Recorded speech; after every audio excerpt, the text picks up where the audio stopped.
কবি তরুণ বোসের লেখা কবিতাটি হল রূপলি ফসল।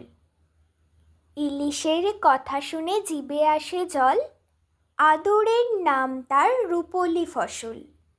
রোদ পড়ে গায়ে তার চিকচিক করে, তাই দেখে আমাদের মন যায় ভরে। দেশজোড়া খ্যাতি তার মাছেদের রাজা, কেউ খায় ভাপে আর কেউ খায় ভাজা। পুঁই শাক দিয়ে খায় ইলিশের মাথা, স্বাদ নিয়ে হবে না যে কোনো বাজে কথা। কেউ খেতে ভালোবাসে ইলিশের ঝোল, কেউ খায় ভালোবেসে ইলিশের কোল। স্বাদ করে রাঁধে কেউ ইলিশের টক, চেটে পুটে খেয়ে তবু মেটে না যে শখ। জেলে ভাই ধরে আনে ইলিশের ঝাঁক, ছোট বড় নানা মাপে দামেও ফারাক। দোকানিরা দর হাঁকে হাজার হাজার, দাম শুনে হয়ে যায় মুখটা বেচার।